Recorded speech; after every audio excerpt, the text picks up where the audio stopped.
Good morning, Rodney. Good morning, Dave. Good morning. Safety stick Dave is out of frame.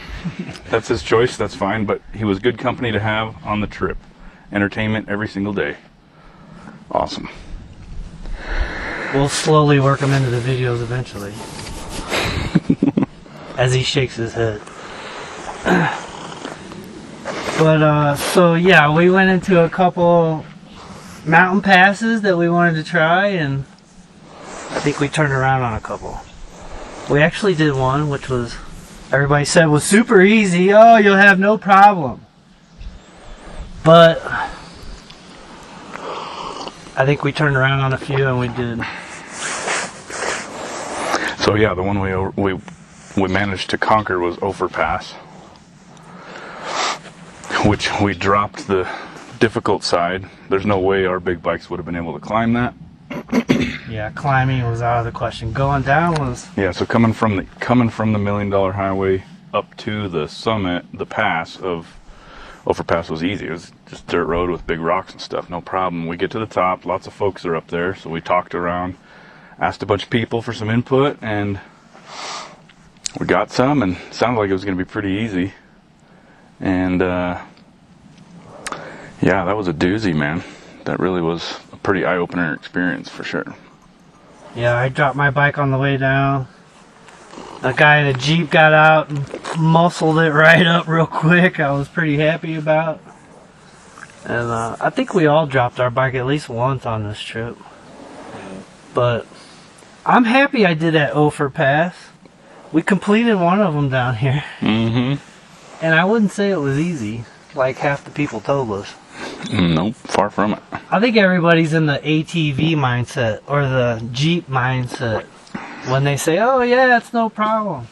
I don't think they have any idea what a motorcycle riding on those trails is consists of. I think also when they envision a motorcycle, they're thinking of an enduro or a dirt bike, and they're like, they see them riding dirt bikes up straight up inclines. So they're like, oh yeah, you're on a bike, sure, it's probably easy for you. Have no comprehension of how heavy and, you know, difficult it is to maneuver these things. So it's a different world. So we started to do Black Bear Pass, and we rode up a mile up to it.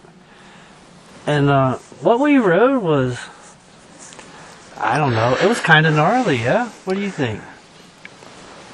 Yeah. That little mile we do about a mile. Mm-hmm. And then Jeremy went up and a little bit further and scouted it out, and there was a rock shelf. And yeah, I reached this freaking wall, this rock wall you'll see on the video, that if I had been balls to the walls, I could have gotten around this pretty big step ledge wall is what I would call it, and there was a dirt path going high, a high bank path going around it. But man, you'd have had to been booking it to get up that, and then I couldn't tell what the hell was the next turn, and that was just going to be the first of 15 miles of ragged intensity. So it was pretty obvious right then and there within that first mile that you're just going to kind of need a different bike setup than what we currently have, or at least have our bikes. I'm just going to go ahead and go out and say it right now. I'm not going to try to do Black Bear Pass on that bike, period. I don't care how much gear I take off of it. yeah. It ain't happening. Black Bear is gnarly, and I need about 10 years of experience on this bike to even get to that. My theory is that people that do Black Bear Pass on a big adventure bike, I'm not talking about a KTM small bike or whatever, but one like of these dual sports or mid-size, yeah. Yeah, anything that's a big bike like these, with like a Yamaha Tenere or these GS 1200s. Yeah. Either A, they've got vast more skills and abilities, but B, they've got a backup plan. They got their truck and their camper and their trailer down at the camp, and or C, they're sponsored, and it don't matter if they trash their bike, and they've got a way home, because when this is your only mode of transport, and to try to get it home just is a whole other experience. So yeah, they're definitely pro. They've been riding their whole life, and not just regular ride. On these trails, I think a lot of them, you really just have to be balls to the walls to get there. And so that, yeah, you have to have a pretty great degree of skill, confidence, and experience to be able to go balls to the walls to negotiate climbing these obstacles. hesitation. Yeah. I agree. So then Jeremy comes down and says there's a pretty good shelf and we don't know, and what we already rode was a little gnarly, so we talked about it, and there was a Jeep guy there, and I think we come to the conclusion that we needed to go try different ones. Yeah. And I think that was a pretty good decision, really, because we could have spent all day there trying to get our shit just unstuck or whatever the hell you want to call it. Well, what else did we do? What was the place that we went to yesterday? We went into the fork or whatever. Yeah, so we went to Silverton down the $1 Million Highway. Yeah. You know what I was thinking though, real quick, is I just wanted to start at the beginning of the trip, just kind of give a quick recap of where we met, how long it took to get there, and just hit the highlights in a sequence. That's fine. And then just tell a story without going into an hour-long dissertation about it. But that's fine. You can cut this and put it, put it at the other part or whatever. But okay, so here we are in up in the mountains above Black Canyon of the Gunnison River. I believe it's the Gunnison River that flows through that. Black Canyon of Gunnison. Yeah, and so, man, we're just trying to recap our trip real quick before we head north and west and make our way back home. Today's day 4. And so really to start off with, Dave and I, we met up at 7-Eleven at our neighborhood, and we had coordinated with Rodney to leave it. What's your neighborhood? In North Ogden. Ogden, Utah. Ogden, Utah, yeah. North Ogden, Utah. Yep. And we had coordinated. We've been talking about this trip and coordinating it through texts and messages and phone calls for a few days, or a couple months, I guess. Yeah. A couple different conversations. But so then we all hit the road together, and we arrived in Green River and got a good lunch. And then we freaking motored on down into Grand Junction. We went to the Colorado National Monument, and that shit was freaking awesome, dude. It was freaking awesome. It was a nice start out to our trip. Then we motored all the way into Ouray. And we got a hotel the first day. It was killer. It was a nice way to get this trip started. Comfortable. And then the next day, it was wise of Rodney to decide that, before we try to just jump off and try to do Black Bear Pass, we tried out to get our legs underneath us, so we took that little offshoot. Get our tires dirty. And that was super fun, and the views from up there were phenomenal. It was super cool. So I don't know what it was called. I don't think it has a It name. was on the way down there to Black Bear Pass. It's basically at the Black Bear Pass turnoff that goes to the west. Straight across the street from that is a nice little loop, 5-6 mile loop, and that was super fun. Oh. After we did that, then we got to the Black Bear Pass trailhead, and then everything is what we were talking about. So Ouray was a freaking awesome. It was an awesome morning. Ouray, and we headed up. Ouray is killer. I It keep is. saying Ouray, it's Ouray. I think it's Ouray. Ouray. I heard the locals calling it Ouray. Ouray. But it's a killer little town. It is my favorite. It was freaking awesome, dude. Of all the towns we went to, Silverton, Telluride, and Ouray, Ouray's where it's at, in my opinion. Yeah, it's pretty. Telluride's not bad. It's just It's the second. Ouray is. Telluride has those waterfalls, which are freaking fantastic. So it's a win-win all the way around. So there we were at the Black Bear Pass, and we just were talking about that. So after that, we decided to drop down and try our luck at Ophir Pass. Got to the top of it, what we were talking about. After that, we cruised down. After both of us dropping our bikes and getting assisted by the Jeep dude, thanks to him, we made it down into Telluride, and we got dinner that night. Then we went up into the Last Dollar Highway, dirt road, and camped up high, man, like 11,000 feet. And that was pretty cool. That ride was cool up there. Mm-hmm. And the mountains and the views from that was awesome. But that was a pretty good campsite. It was primo, man. We were by ourselves. We didn't have people around us.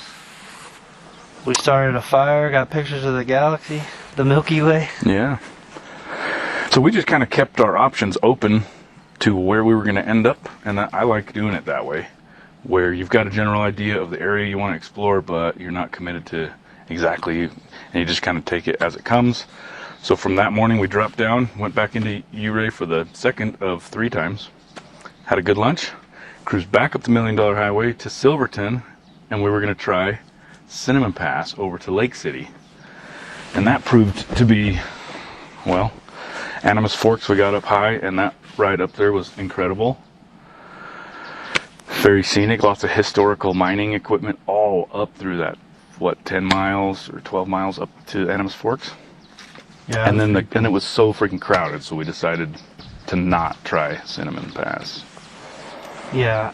And somebody said the first part of it, the first hill, is the hard part, but we got information later the other way would have probably been better, but there was so many, side-by-sides, Razors and Jeeps, and hell, there was Subaru wagons, and all kinds of people trying to do it, so we ended up ultimately, you'll see all the footages of our, cruising back through and down and back into town, but we got back down into Silverton just right before a freaking downpour. We took a little break, suited up in our gear, and then back up the $1 Million Highway from Silverton all the way back into Ouray for the third and last time. And what did you have, a little tire indication? yeah. Other than that, we had no stops in Ouray. We just hauled ass through there. What was up with your tire? My tire pressure monitor sensor, whatever, the warning came on. Like I had a flat tire, and we pulled over and checked it, and the tire pressures were all high, so I think my tire pressure monitor is going out. Then when we were riding, because I had like 34 in my front, I'm supposed to have 36, I had 34, and it's giving me the warning. And I think it's just the battery and the I think and the so. sensor. Then when we were riding that through Ouray, or out of Ouray, over here, it went away, like it started working again. And then later on it shut back off, so I think it's the battery or something. So then what?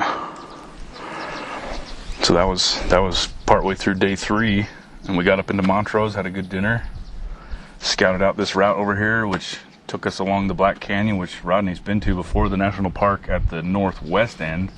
Yeah. So we kind of went to the eastern end, crossed the dam, and that freaking twisty ride into the sunset last night up to here was... We did the north rim of the Black Canyon of Gunnison, and I've never done that, and super twisty. From southeast to the northwest in that direction was freaking phenomenal. Ain't that right, Dave?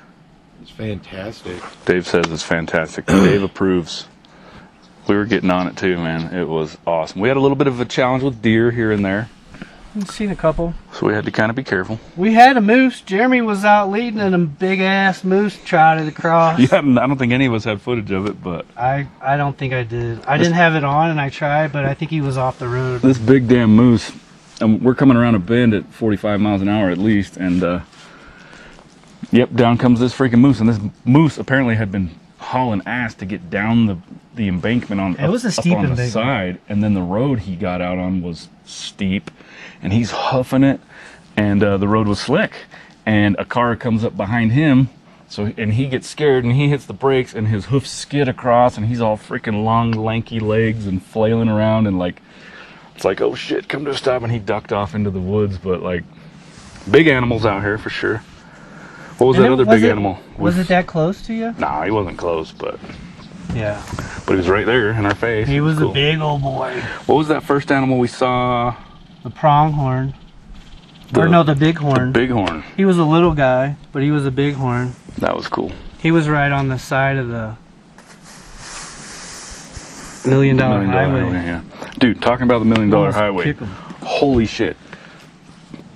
Those first few switchbacks above town, above Ouray, up the $1 Million Highway, that's the most deadly road I've ever been on. And I've been on a few that are, scary, but this road, the pavement comes to an abrupt edge with a 1,000-foot cliff right below you, within a foot of where typically people are placing their tires to drive. So I mean, like, Zero shoulder. zero shoulder, certain death. Don't let your 18-year-old daughter drive the Land Cruiser up here on her first go because one freaking lapse of attention, of paying attention, and you're going down, man. So, And if you're gonna shred it on a motorcycle, you better make sure you can stay on the road. but that was cool, man. So sweet. It's pretty awesome. I guess that's why they call it the $1 Million Highway. It's one of the best rides it's one of the top rides in the country for sure. So things that worked real good on our trip is Dave and I have ridden together on well, a couple good outings. Can we stop? Yeah. Oh boy, we had to reposition for the freaking roasting sun out here. Yeah. Even at 9,200 feet, it's god dang 80 degrees in the sun. Colorado sun. Yeah.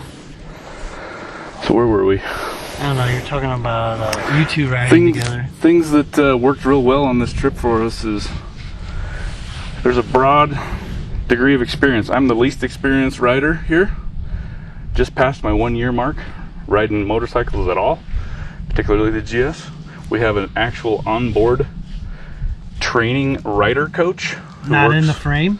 who works for They teach people how to ride on the street. Thank you very much. yeah, he's not a rawhide instructor, but he's got a lot of skills and abilities and really freaking good on that motorcycle, that Yamaha Tenere, Super Tenere he's got. And then Rodney, he's been riding a GS for how many years, Rodney? 2.5 maybe. Well, maybe, I don't know, 2 or 3. Yeah. But yeah, so all of us came together. I'm pretty green, really. Yeah. And yeah, it was really nice. It worked out good, being that everybody worked together. We made our decisions together. Nobody felt pressured. No, there was no egos going around about, hey, we got to get it done this way. If we don't do this, we're going to be a bunch of bitches. Yeah. And it all worked real well. Yeah. I think it's hard to find people that you're compatible with when you trip, and people that ride, and like we're on the similar levels, and it was just easy experience. I think we're all got a good mindset that we're willing to work and compromise, and there's not a lot of ego between us, which is a nice thing, and we're just having fun, chill, Yeah. which is a good change for me. Yeah, like, and I think it kept us from getting in trouble. That's really what I wanted to say, is like, particularly yesterday when we'd already kind of been shut down on the Black Bear deal. The Ophir was a total kick in the ass. So when we got up to the Cinnamon Pass, we kind of felt like we wanted to really give it a shot. And We all wanted to. And we went and hiked it, and it was doable. But if anything had gone wrong, as I'm discussed in that part of the video, it would have been an entirely different outcome, and not happy. We wouldn't have made it probably into this camp last night. So we all collectively came together and agreed, and it couldn't have worked out any better. So I'm happy to be riding with these guys and looking forward to lots of rides in the future, long ones. What's our next rides we're planning, we've been talking about? Yeah, we're like already planning rides, and we got big ones in the books and little ones in the books, and I think our next big one we're talking about is Cancun. Not Cancun. Cabo. Cabo. What the hell am I saying, Cancun? Cabo. I've been scoping Cabo for a while, and he goes to Baja a lot every year, I think, and he's wanting to do Cabo, and Dave's down for Cabo, so. All the way down the Baja Peninsula, Mexico. How many miles is it from your place to Cabo? From Vegas, I believe it's 1,100 miles to Cabo. And From Vegas. From my house to Vegas is what? How far is it, Dave? About 4 or To 5? Vegas from our house? 400 miles. Not like that. not much more than 400, if that. 300 to 400, something like that. Yeah. So yeah, that'll be our first big long trip. We're talking about trying to maybe do it in the fall. It depends. Maybe over the winter. Everything depends on the gates being open and international border crossing. And then hopefully by springtime next year, we can make it happen, if nothing Yeah, sooner. if we don't do it in the fall, we're doing it in the spring. Hope to. As long as everything's open, but the border is open. But there's other stuff. It's a good start. This is a good first trip for us, getting our feet wet, kind of the backyard a little bit. Not too far. Yeah, right here I'm only, we're close, well, I'm only 6 hours from home, really. And how many hundreds of miles are we from home? 400. Something like that. We're about 400 miles from the house, so this is totally the backyard. I'm about 600 from Vegas. And Colorado has so much to offer, man. That's what I was gonna say. This whole area around Ouray, The San Juan Mountains. just the whole area around there, man, it's awesome. Not whether you're tarmac or off-roading or just you know, even down to Durango and that stuff. It's the southeast corner, southwest corner is pretty cool. I just think Colorado in general in the summer is good. Yeah, man, I can't believe how many of these passes have trails over them. ATV trails, Jeep trails, Land Cruiser trails, bike trails that go up over 11 and 12,000 foot passes. There's dozens of them. I mean, it is big mountains, big terrain up here, and a lot of history. So it totally kicks ass. It was a good trip, man. Yeah, it's pretty cool. So I'm sure we'll be back, and we'll probably do some of these mountain passes that we haven't done. We'll find better ones, better routes. I know the Cinnamon we probably should have did the other way. Yeah, people said to come from Lake City and head westward towards Cinnamon Pass and then drop down into Silverton is probably a more doable route. We'll have to check it out. I'm sure we'll be back. The landscape's beautiful. The weather's been good. Yeah. We're getting a little bit of rain because we're so high up in the mountains, but it doesn't even last half a day. Yep. It's been nice, man. So it's about a 6-hour push for us to get home today. It's already 9:30, so we need to wrap this shit up and get on the bikes and get rolling. But it's been a totally kick-ass trip, so hopefully you guys enjoyed some of the footage and want to join us on our next ones and want to watch our next trips and make it worthwhile. And hopefully you enjoyed it. We'll see you on the next one. I was going to plug it. Jeremy Adventures, search on YouTube, you find his channel. And Yep. Rider Rides. Rider Rides. Rodney right Search here. on YouTube. We're going to put all this stuff, and should be a good time, and the future ones in the future. Yeah, this will probably be at least a 5 to 6 part series for me. Because you got day one, you got the Colorado National Monument, which is a trip in and of itself. Yeah. Awesome. The ride last night up the sunset is totally worth a freaking full video itself. The North Rim. The North Rim, the full ride on the $1 Million Highway from Silverton back into Ouray is worth a video of itself. Yeah, The over trip, I mean, it's a lot of fun. So we'll see you on the next one. Yep. Thanks for watching.